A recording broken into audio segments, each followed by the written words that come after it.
What's up my fellow MMA super fans? I'm Nisi Casiano at makakasama natin ngayon sa programa one of the rising stars in Philippine MMA na magbabalik aksyon and one championship or one Friday Fights 38 on October 27. Ladies and gentlemen, Fritz Biagtan. Fritz, binigyan ako ng goosebumps doon. Doon pala sa intro na yon. Ikaw nag-introduce sa akin nun. Well, Fritz, kamusta? Ngayon, magbabalik aksyon. February ka namin huling nakita. Surprise yon.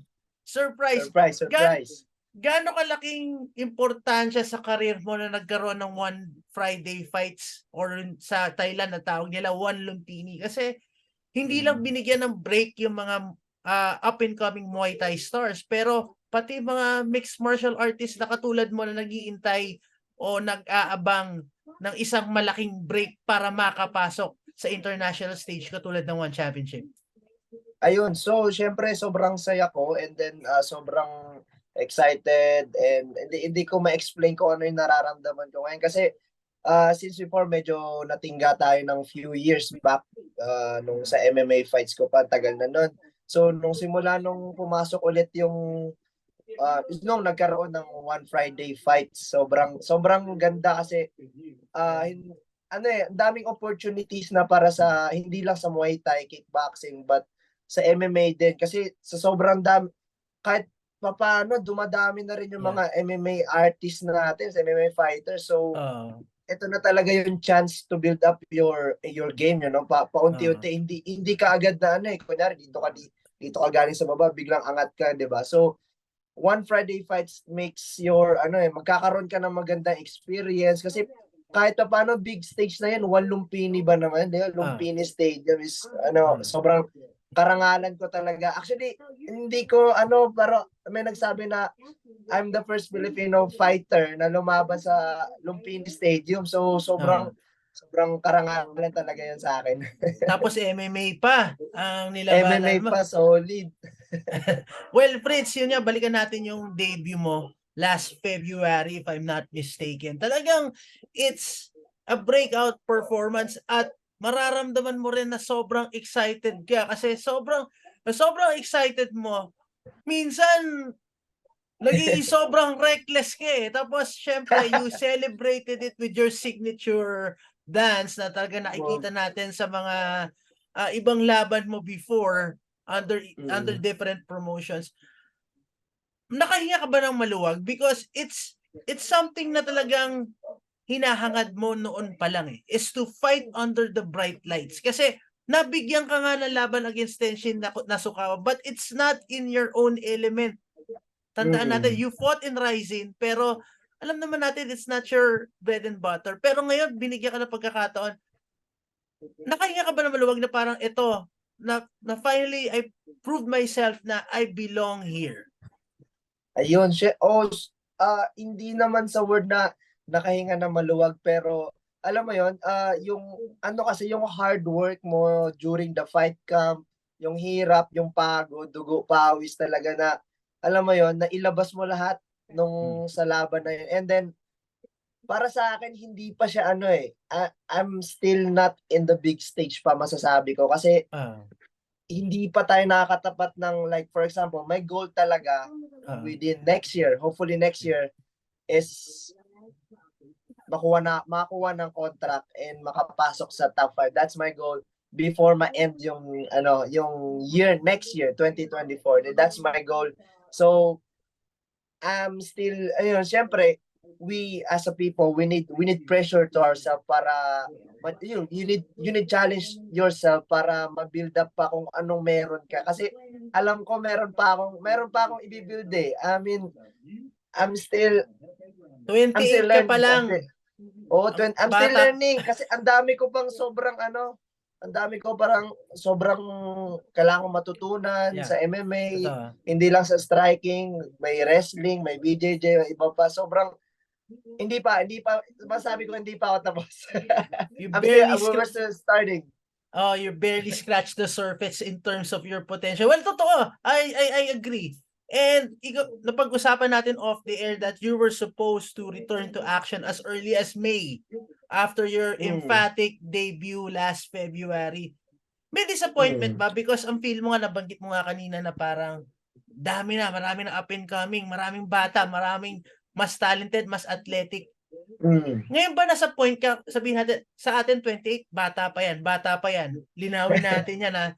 Pero syempre, tinitingala ka ng mga up and coming, do you feel na, yun nga, mas sinasabi mo rin, medyo matagal kang hindi nakakalaro ng MMA. Ano ka ba? Nakakaramdam ka ba ng pressure na parang, oops, medyo mabilis yung takbo ng oras, medyo parang napag-iiwanan ata ako. Yes. Oh. Totoo na ano ko yan, nararamdaman ko yun, na parang sabi ko na, wait lang, 28 na ako, mawawala na ako sa kalendaryo. Sabi ko, parang parang kailangan natin i-boost medyo, kailangan natin habulin, kailangan natin maghabol ng onte para, alam mo yon, may pakita pa tayo bago tayo ma-end ng, alam mo yun, ma-end yung physical natin na, kasi End ka kahit agad? paano may hangganan yung katawan eh, oo. So, End hindi ka natin agad, pwede 28? Kasi nung edad ngayon, nung pagpatong ko ng 28, pero parang may nararamdaman akong hindi ko nararamdaman dati. Mukhang kailangan i-revisit mo yung paano ka nagre-recover ngayon tsaka sa paano ka nag-e-ensayo. Well, yun na nga, balikan natin. Makakalabang ka at sa One Friday Fights 38, you will be fighting someone from Bali MMA, if I'm not mistaken. He's from India. Ang pangalan niya si Deepak Bardwaj. According sa record niya, according sa official records niya sa One, he is 2-0, pero pag titignan mo ang share dog niya is 4-0. Sa topology niya, 8-1 ata. Oo. Sa topology niya is 2-0 siya, technically, pero merong dalawang naka-flag na laban. Kaya hindi siya ma-consider yung topology na 2-0, but still it's a far cry from your previous fight na 1-0. Ngayon, para masasabi natin, you're in equal footing. Tapos, galing pa sa isang solid na fight camp. How do you approach this fight? How do you treat this fight? Do you see this fight as your stepping stone? Kasi nga, yun yan, sabi mo, ang goal mo is to really to step on the global stage, yung grand stage, and to be part of the main roster of One Championship and to get that contract. Ayun, so ayoko sabihin na stepping stone kasi I don't want to have a sobrang confidence sa sarili kasi kahit paano, he's still a human, we still got hands, may elbows, we're still equal, you know, so everything will happen, but I'm still putting myself na parang underdog ako palagi. I always put myself underdog. I'm still putting myself like hungrier than ever. Yun.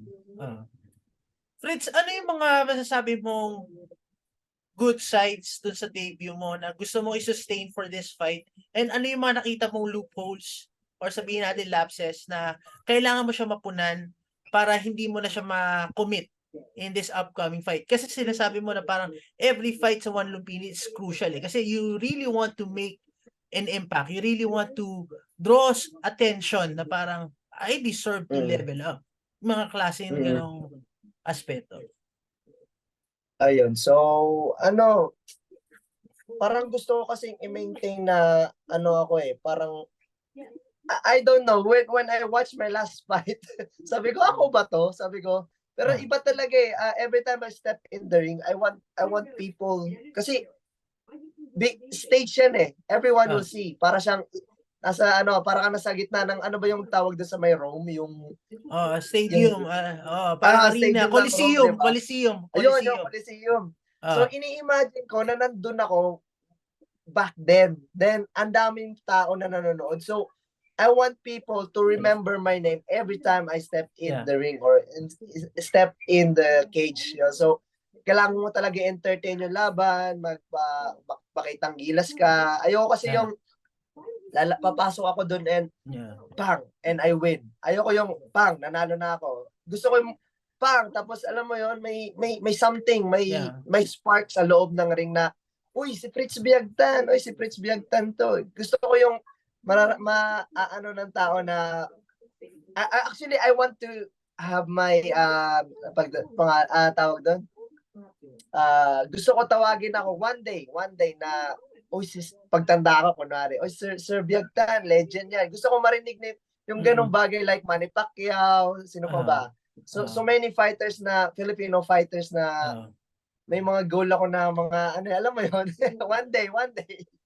Actually, 2 beses na nating na-touch yung topic na pagtanda pero ulitin ko lang sa mga nanonood, 28 years old pa lang tong kausap ko and still marami pang pwedeng ma-accomplish in the sport of MMA. Fritz, balik tayo sa training camp mo. Kamusta? Ano yung mga aspeto na pinupunan mo ng pansin for this fight? At kamusta yung scouting report mo dito kay Deepak Bardwaj? Ayun, so my opponent, the Indian guy, Deepak hindi ko pronounce eh. Deepak na lang, Basta yun. Deepak na lang. Si Deepak. So I watch his videos sa YouTube. So he's a grappler, very good grappler, and most of his fight talaga is in the ground. So he strike na onte and finish the ground control, tas hindi niya na pinapatayo. So most of his fight ganun talaga. So now I need to play smart, but at the same time I still need to make a good show. Ayoko maging boring yung fight. So play smart, put in a good show. Yun lang masasabi ko sa laban na to. And the camp was very good. We're training hard, we're training good. Nung pumasok pa si Jeremy nung sumabay sa camp ko, which is ang laking tulong nang sumabay siya sa akin kasi ano ba yan, ilang buwan ba siya nandito sa Pinas? Ilang buwan pa siya dito, and then at medyo na-stress siya nung loss niya, but then sabi ko, Jeremy, hindi pa tapos yung laban, so hindi pa tapos yung career mo, so we still train pa rin kahit paano. So nung binigyan siya bigla nung fight versus Adiwang, yun, sabay na ako. Yun. Ayun. So malaking bagay yun for syempre ang kasama mo, hindi lang naman si Jeremy kasama mo, pati si LA Lauron, Denise, si Drex. How important is that bond sa iyo as patuloy na nagde-develop yung career mo? Because of course, syempre makikita ng ibang tao is yung superficial kasi galing ka na sa mga malalaking training camp, Fairtex, Marok, tapos biglang nagtayo kayo nila Drex ng sarili niyong team, tapos nagsarili kayo ng sarili niyong camp. How important yung ano yung mga ito na lang, ano yung mga aspeto na hindi nakikita ng ibang tao na beneficial sa development niya as a fighter? Malaking factor ba yung familiarity tsaka yung bond nyo as, sabihin natin quote and quote, family? Oo, sobrang laking tulong kasi we are open-minded. Alam mo yun, para na kami magkakapatid na, alam mo, may time na even though kunyari we're inspiring. Kapag nag-i-sparring kami, we have our own decisions. When kailan kami papasok, anong gagawin namin technique, kung ano ba kita i-take down or hindi. So that time, kapag may nagawa ka, kung example, na-overcome mo siya or na-defeat mo siya on that round, and then after that sparring session, magtatanong kami, ano ba yung mali ko? Ano ba yung ganyan? Siyempre, we will share knowledge, and then by that time, nagkakaroon kami ng bonding, magandang bonding, nag-share kami. And then, ngayon, kunwari, this person is here. Ito yung level niya sa every time we spar. And then, itong person na to nandito. So, hinahatak namin siya paangat. So, nagkakaroon na ng basta ang sarap ng pakiramdam na, kunwari, ibabanggitin ko na, si Kuya LA Lauron. So, ayun, before nung early this year, every time we spar, nahihirapan talaga siya sumabay sa akin. Even though he's huge, I'm using my speed, I'm using my explosiveness ng galaw. Nahihirapan siya sumabay sa akin. But then, nung sumasabay na siya ng consistency ng training namin, sabi ko, ang laki na improvement, sumasabay na siya sa akin, alam mo yon, nagawa na siya ng kakaibang moves, which is very good kasi nacha-challenge ako na, Yeah. alam mo yun, I-up pa yung na game mo. parang, Oo. oo, parang kailangan ko pa ata i-build yung game ko, kailangan ko Ah, ibahin na onti. ah. Ayun, sobrang ganda, sobrang ganda. So talagang ang goal nyo dito is sabay-sabay talaga kayo umangat. Kasi lalo ngayon, nabanggit mo nga talagang and really to defy expectations tsaka of course, syempre yung criticism towards T-Rex MMA. Well, ito Mm. nga speaking of fights.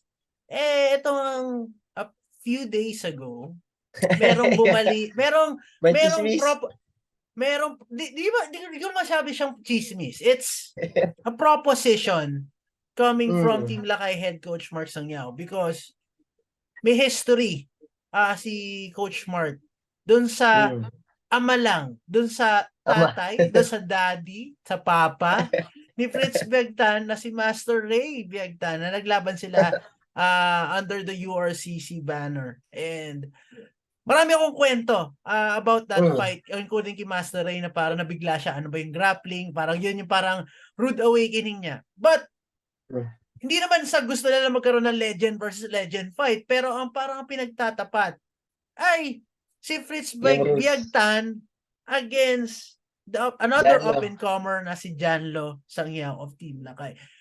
Bago tayo before we go into detail dun sa specifics ng laban, ano yung reaction mo doon, yung initial reaction mo na nakita mo yung post na parang, ano to? At paano mo nalaman na parang, paano mo nalaman yung proposition na yan? Nakita mo ba na nag-scroll ka o may nag-send sa'yo?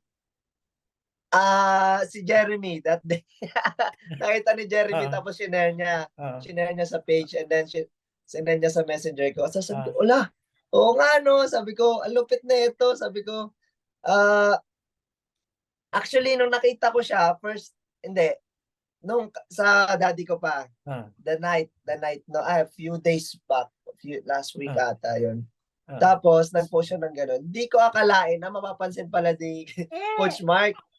Ayun. So, nung napansin and then pinost, ayun, naging highlight nga. Grabe, ang lupit. Sabi ko, ayun eh. Actually, magandang, ano siya, magandang, ano ba so, promotion both side eh. Actually, sa akin, kahit pa paano, nahahatak tayo. Kasi si Janlo, masabi natin siya, superstar na siya ng Pinas eh, no? So, kahit pa paano nahatak yung pangalan ko, uy, si Biagtan, sino yan? So, ang daming, tao na nagtatanong ko sino si Fritz Biagtan. So, malaking tulong din. But, ano ba, pag-uusapan ba natin kung matutuloy yung laban? Hindi, hindi, yun nga. Kasi the biggest question, kasi ako, akin, naintindihan ko naman, ako pwedeng gawa ng backstory eh, yung laban. Oo, kasi nangyari na yan before, talaga. no? I mean, nakita na natin yan kahit sa iba-ibang ibang promotion. Pero, ang tanong ko na lahat kasi is yung difference ng weight class. Lumalaban si Janlo ng bantamweight, ikaw lumalaban ka ng flyweight. 1-4. Okay, linawin natin sa mga viewers, iba po ang weight class ng 1. So pag bantamweight ka sa 145, pag nasa flyweight ka 135. Pero si Fritz, nung bata-bata pa si Fritz, lumaban niya ng pinweight. Ganun ka 115. ganyan ka sexy at noon. Hindi ko alam ano nangyari ngayon. Pero lumalaban, ang tanong mo ng lahat, Fritz, feel mo ba medyo, because of weight, lilinawin ko lang, tingin mo ba mismatch or tingin mo parang, ano ba, kung gusto mo ituloy, let's meet halfway or aakyat ka? Paano, Fritz? Tumbukin na natin. So, para ano? So, masasabi ko lang kung gusto man matuloy. So, I respect Janlo. He's really a good fighter, very explosive, very smart. But kung matutuloy talaga to, make sure, ano ba, under one championship?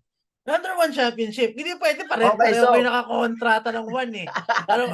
Kung under one championship, let's make like, sige, let's meet halfway. But, siyempre, I need to build my name first.